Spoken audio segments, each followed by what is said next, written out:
السلام عليكم ورحمة الله وبركاته، حبايب قلبي، احلى متابعين في الدنيا. وحشني قد كده من الفيديو اللي فات. جايه لكم النهارده بفيديو جديد، ومعانا هنا مكة كانت عماله تعيط وميتة من العياط علشان عايزه تطلع معايا في الفيديو.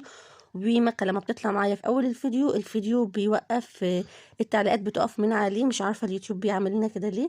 بس لما مكة بتطلع معايا في في الفيديوهات من الاول، التعليقات بتتقفل على الفيديو ده، وبتكون دي حاجه بتزعلني.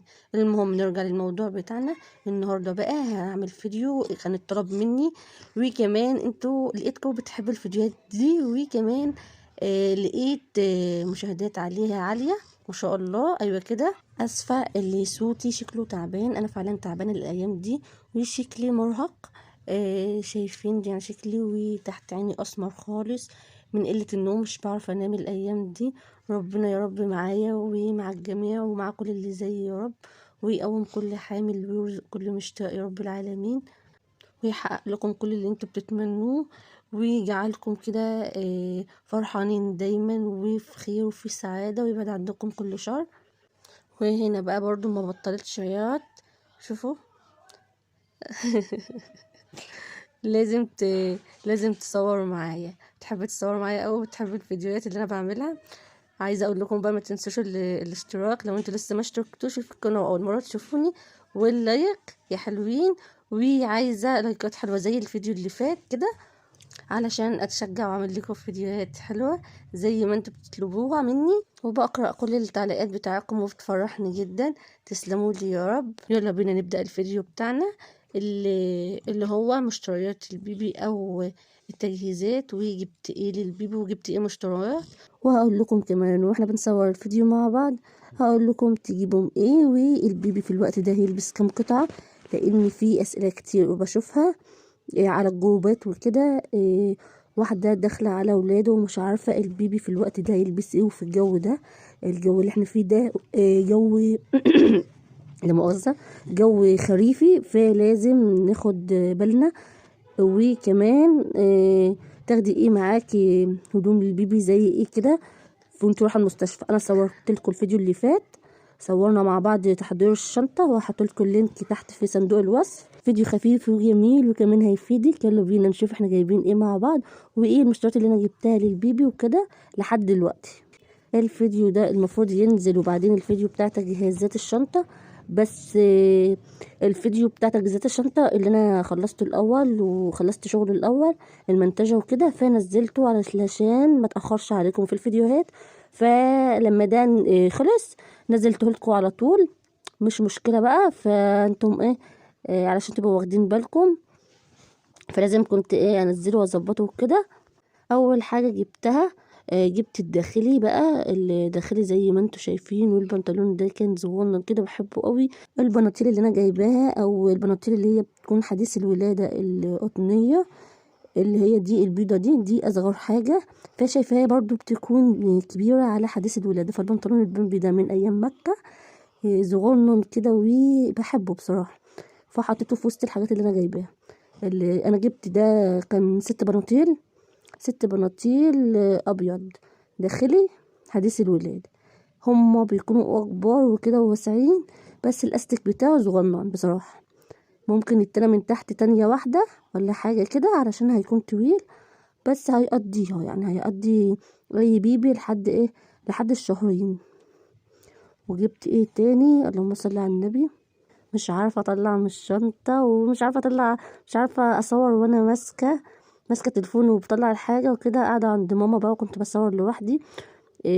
جبت بقى تاني حاجه، ثواني، جبت تاني حاجه اللي هي الفانلات اللي هي بكم دي، مش عارفه بيسموها هيكول ولا فانلات بكم، هي الوان وبتكون بكم كده وقطنيه. دي بتتلبس بعد الفانلة، يعني لو انتي في الوقت ده رايحة تولدي في الوقت الخريفي ده في شهر 9 او شهر 10 او في اول 11، تلبسي البيبي مثلا واحدة بنص كم وواحدة بقط وواحدة واحدة قط وواحدة بنص كم وواحدة بكم قطن والسلوبتة او البيجامة. تمام كده. وجبت كمان الفانلات دي 6، جبت منهم 6 فانلات كده قطنية بنص كم بالشكل ده اصغر حاجه. بس اصغر حاجه دي بحسها اللي هي كبيره برضو على حديث الولاده، بس هتقضيهم لحد برضو الشهرين وال3 شهور. والسلوبيتا دي كنت موريها لكم بصراحه، يعني عجباني، وكمان حاساها يعني اصغر حاجه في المقاسات السلوبيتات اللي عندي او البيجامات اللي عندي صغننه. وكمان عندي الطاقيه دي فحطاها، كانت من ايام مكه، علشان مكه برضو كانت مولوده في الايام دي، ايام اللي هي داخلين على الشتاء، فبحبها وحطها مع الحاجه. وجبت بقى السلوبيتا دي جديده حلوه كده وزغنطوطه برضو حجمها صغير، وجايه معاه الطاقيه دي زغنطوطه كده وشكلها كيوت ولونها عجبني بصراحه. هو لونها زاهي عن القمر مش عارفه مبهتها ليه، بس مش مشكله تمام. وجايبه كمان بيجامات غير السلوبيتات، جايبه بيجامات خريفي كده وخامتها حلوه، يعني مش تقيله ومش خفيفه، وسط كده، بس خامتها حلوه، يعني تنفع خريفي وتنفع شتوي. لو في الشتاء هنتقل اكيد يعني تحتها، فهي تكون حلوه قوي وقطنيه والوانها حلوه وحجمها حلو، يعني هتقضيها لحد 3 شهور متهيألي. بس هي مش هتلبسهم في الاول لانهم شكلهم كبار، او مش عارفه يعني، بس انا شايفاهم اللي هم ايه كبار، هيقضوها لحد ايه 3 شهور كده.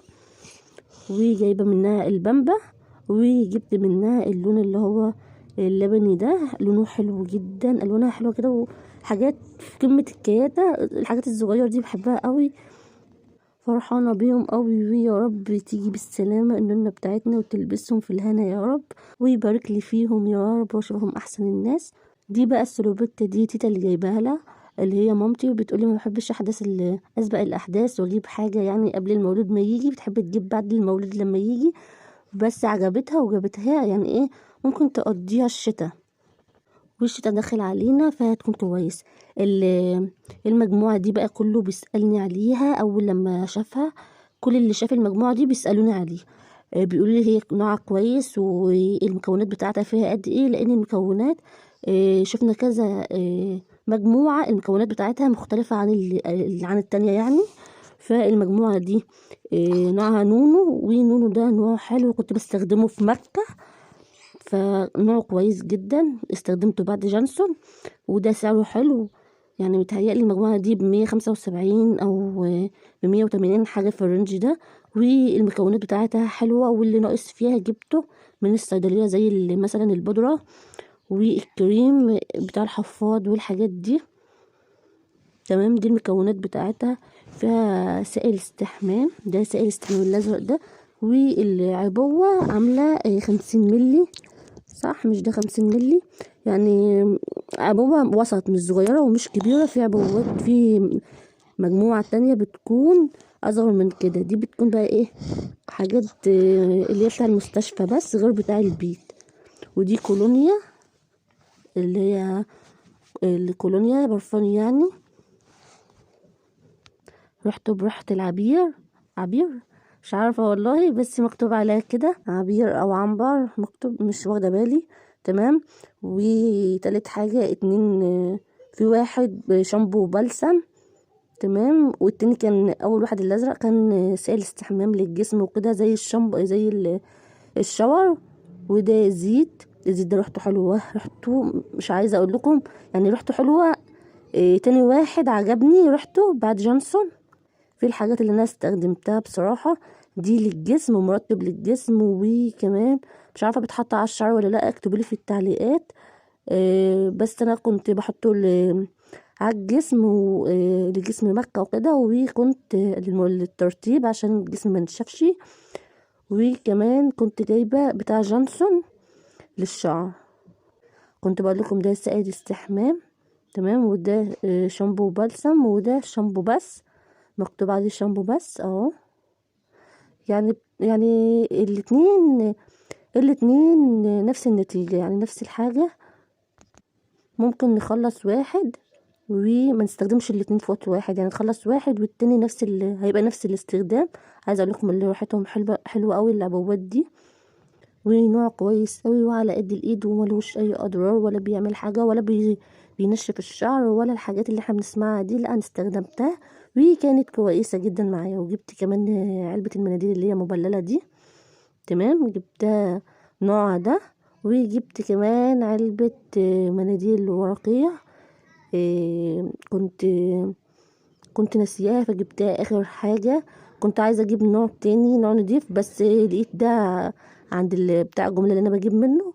وجبت علبة بامبرز.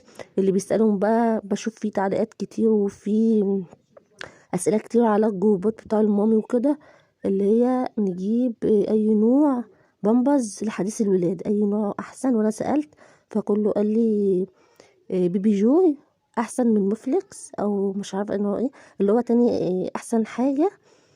تمام، وهو حلو كويس. مش عارفه السعر كان كام، علشان انا عارفه في ناس هيخشوا ويسالوا، بيحبوا يسالوهم قبل ما يجيبوا كده.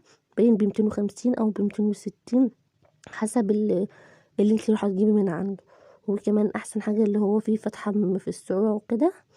وكمان سعره كويس، مش يعني اكيد بامباز ده دلوقتي غالي جدا، فايه وده كويس يعني زي بامباز وكده، نوعه كويس ومش بيكلكع، وفيه حاجات كتير، وفيه اللي هو فتحة للسرة وحماية وتوزيع كويس، وكمان بزيت الزيتون يعني كويس. فرشحولي ده، فانا جبته وبرشحه لاي حد عايز يجيب وبيسأل على بامبرز يكون نوعه حلو لحديث الولادة ويكون فيه فتحة للسرة، عشان بنعاني كلنا من الحكاية دي. فأرشح لكم بيبي جوي علشان بس اللي بيسألوا كتير. وكمان هو فيه 60 باكت وهيكفي، وفي عبوة بتبقى فيها 40، لا 60 حلو اوي في الاول، عشان البيبي بيستخدم في الاول حفاضات كتير. وبس كده يا حبايبي، اتمنى الفيديو يكون عجبكم. وده كانت المشتريات بتاعتنا كلنا بتاع الفيديو.